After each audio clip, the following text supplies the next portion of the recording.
Hello everyone, welcome back to my channel. तो आज के इस वीडियो में मैं आपसे बात करने वाली हूँ कि as a young teacher, as a teacher जो आप अगर 20s में हो, अर्ली 20s में हो, तो क्या क्या स्ट्रगल या क्या क्या प्रॉब्लम्स आप फेस कर रहे हो अपने टीचिंग लाइफ में, और अगर आप भी ऐसा कुछ सेम फेस कर रहे हो तो आप इससे ज़रूर रिलेट कर सकते हो।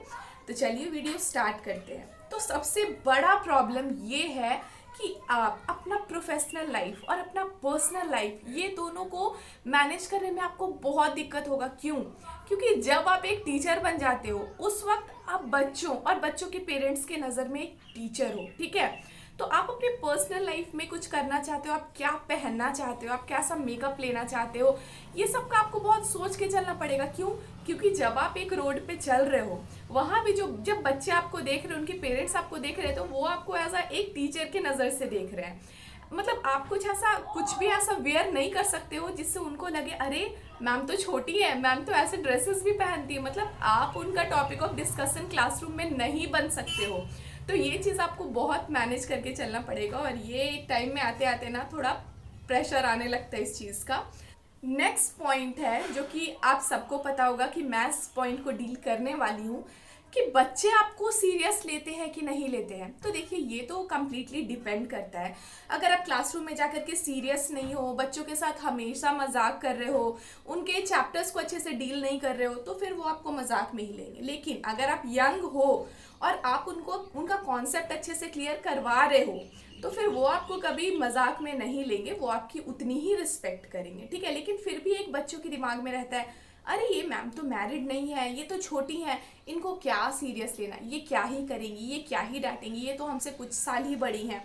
तो ये बच्चों के दिमाग में ना एक कॉन्सेप्ट बना रहता है, इसे डील करना बहुत मुश्किल है। आप बहुत ज़्यादा बच्चों से सीरियस नहीं हो सकते हो।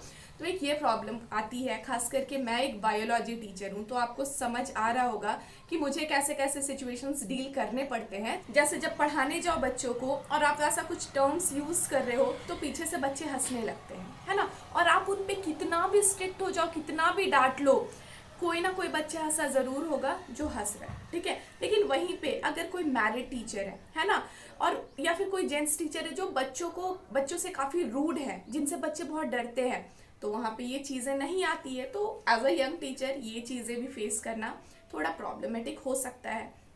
थर्ड पॉइंट ये है ना कि जो आपके कलीग हैं, ठीक है, वो आपको सीरियस ही नहीं लेंगे। उनको लगेगा अरे ये तो बच्ची है, ये तो अभी 12th ग्रेजुएशन मास्टर्स अभी आई है, ये क्या ही कर लेगी, ठीक है, इसके पास तो एक्सपीरियंस भी नहीं है, इसको तो हर वक्त हेल्प चाहिए होगा, ये बच्चों को क्या डील करेगी, ये बच्चों का क्या कॉन्सेप्ट। उनको ये समझ में नहीं आता है कि हम यंग जनरेशन है, हमें पता है कि चीज़ों को इंटरेस्टिंग वे में बच्चों को कैसे समझाएंगे जिससे बच्चे अच्छे से इंटरेस्ट लेके, और बच्चे बहुत खुश भी होते हैं जब हम अच्छे से उनके कॉन्सेप्ट को डील करते हैं। तो ये एक आपके कलीग्स में रहेगा कि ये अभी अभी आई है तो ये कैसे ही बच्चों को डील करेगी, इसके पास तो ज़्यादा एक्सपीरियंस भी नहीं है। तो ये एक बहुत बड़ा प्रॉब्लम है जो कि देखने को मिलता है। नेक्स्ट है इमोशनल एंड मेंटल स्ट्रेस। क्योंकि आप अभी या फिर कुछ साल पहले स्कूल या फिर कोचिंग जो भी आप ज्वाइन किए हो, ठीक है, आपको काम करने की आदत नहीं है, घर पे इतने सारे लोग हैं जो आपका आधा से ज़्यादा सारा काम करके आपको दे देते हैं।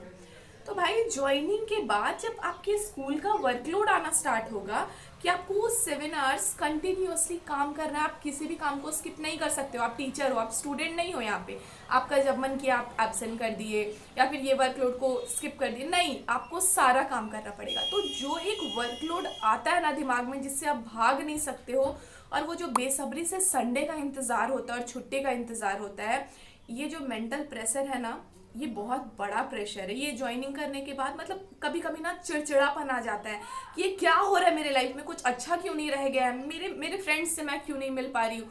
तो ये एक जो मेंटल प्रेशर है ये बैलेंस करना बहुत ज़रूरी है, जो कि कुछ टाइम काम करने के बाद आ जाता है।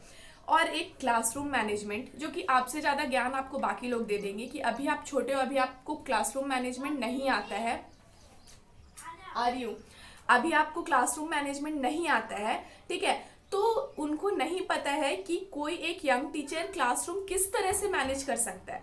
अलग इसमें भी तो अलग अलग चीज़ें हैं ना भाई। बहुत से टीचर्स ऐसे हैं जिनको क्लासरूम मैनेजमेंट बहुत अच्छे से पता है। आप ये नहीं जज कर सकते हो कि ये न्यू है, इसके पास एक्सपीरियंस नहीं है तो ये क्लासरूम नहीं मैनेज कर पाएगा। नहीं, अगर आप कॉन्सेप्ट को बहुत अच्छे से डील कर रहे हो, बच्चे बहुत अच्छे से समझ रहे हैं, तो आपका क्लासरूम यूँ मैनेज हो जाएगा। बच्चे शांति से आपको सुनेंगे, वो एक बात नहीं करेंगे, आपका एक पॉइंट नहीं मिस करेंगे। तो ये डिपेंड करता है, पर बाकी लोग आपको अंडर एस्टिमेट कर लेंगे कि नहीं आप यंग टीचर हो, क्लासरूम मैनेजमेंट आपसे होगा ही नहीं, आपको हेल्प लेकर ही चलना पड़ेगा। तो ये कुछ कुछ चीज़ें हैं, कुछ कुछ प्रॉब्लम्स हैं। अगर आप अपने यंग 20s या फिर 20s में हो तो ये चीज़ें आप फील करने वाले हो, और बहुत कम उम्र में आपको दिमाग से भी टीचर बन जाना है, क्योंकि आपको सबके सामने मतलब भाई आपको पेरेंट्स से डील करना है। मतलब खुद मैं अभी छोटी हूँ, मुझे नहीं पता, और स्कूल ज्वाइन करने के बाद आपको बच्चों के पेरेंट्स से डील करना है। तो कुछ कुछ चीज़ें ऐसी है ना जो आपको नहीं पता है, जो जो चैलेंजेस आप फेस करने वाले स्कूल में आके। ठीक है, आपको वहाँ पे एकदम मेच्योरली बिहेव करना है सारे कलीग्स के सामने, ओवरऑल आपको एज अ टीचर बिहेव करना है। तो बहुत सारे चैलेंजेस ऐसे भी हैं जो कि छिपे हुए और मैं उन्हें डील नहीं कर पा रही हूँ। तो अगर आपको वीडियो अच्छा लगा, अगर आप रिलेट कर पाए तो वीडियो लाइक शेयर सब्सक्राइब करते जाइएगा। और अगर आपके दिमाग में भी ऐसा कुछ चैलेंज है जो कि आप फेस कर रहे हो और मैं उसे डील नहीं की हूँ, तो कमेंट करके बताइए। मिलते हैं नेक्स्ट वीडियो के साथ। Bye bye.